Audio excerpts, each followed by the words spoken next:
Good evening. I'm Adam Radomsky.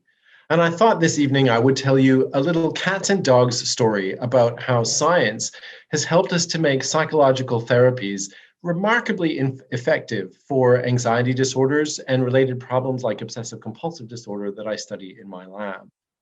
And the story begins with Ivan Pavlov. Now, he might ring a bell. I think most people know Pavlov for his bushy beard and his work with drooling dogs. But what most people don't know about Pavlov is his work with something that he called experimentally induced neuroses. Now, what he did was that unfortunately, he gave the dogs a rather sad combination of electric shock and increasingly difficult choices. And what he observed was that after a while, the dog started to display symptoms that he likened to those that we see in people with anxiety and mood disorders. So their sleep was disrupted, their appetite was down, they were clearly not very happy. And Pavlov had really stumbled upon an interesting way to understand the development of mental health problems. Unfortunately, his treatment recommendations at the time were for fresh air and bromides, neither of which would be a good treatment recommendation for anxiety disorder today. And so it wasn't until much later in the 1950s when a man called Joseph Wolpe, working at the University of Witwatersrand in South Africa, using Pavlov's techniques to condition these experimental neuroses in cats, not dogs, what he noticed was that these poor cats seemed to show fewer symptoms of anxiety when they were being fed. He saw an opportunity here. Ouch. And what he did was that he encouraged that for people struggling with anxiety disorders, that they should gradually be exposed to the conditions in which their anxiety was prominent, but with relaxation training so that people would get nice and relaxed and then very slowly participate in those situations which might be most difficult for them. And over time, what we learned was, in fact, the relaxation training itself was not necessary. And it led to a fundamental recommendation of psychological treatments, scientific psychological treatments for anxiety disorders, and that is to face your fears. And that's exactly what we do in the clinic. We help people strategically and with great support from a caring therapist to very slowly face their fears. And it works.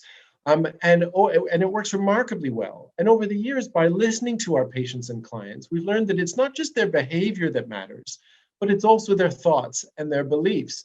And what we've noticed is that when times get rough, that people start to think very negatively. And in my lab, as well as in other laboratories, psychologists and other mental health scientists have begun to look at different kinds of thoughts and beliefs. So in my group, we've looked at beliefs about memory and how those might lead people to check more and doubt more. Beliefs about responsibility, for example, people who take on too much responsibility tend to feel anxious and engage in unnecessary and unhelpful behaviors. And more recently, my work has focused on beliefs about losing control that some people have, and there's only so much you can control. And all of these have implications for the clinic. But all of the work that we've done to help people in the clinic is based on the fundamental assumption that anxious people perceive a threat where in fact there is no significant threat.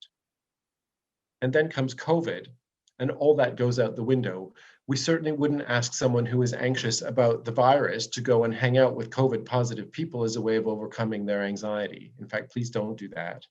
But the wonderful news is that some of those older strategies are probably very helpful right now. Relaxation training, take a deep breath. Maybe even some of the fresh air that Pavlov recommended. Go for a walk. Maybe even cats and dogs. Do the things that you can do to lower your stress during these very stressful times. Interestingly, we also think that re-examining responsibility might be a helpful thing to do. Some people right now are taking on much too much responsibility and trying to do too much to control something that really is almost impossible to control. So follow the guidelines of the government and of experts. Don't do too much more than that, even though it feels like for some of us that maybe that's what we should be doing. Of course, research in the lab continues to help us best help you. And during a crisis, sometimes it feels like all you can do is hope. But hope too is powerful. And although it might feel like this is a catastrophe, things are looking up. And better days are ahead. And that's not just because vaccines are rolling out and coming our way. It's also because the science of mental health continues to help us to improve the ways that we can help people who are struggling. And that's just what we hope to keep doing. Thank you.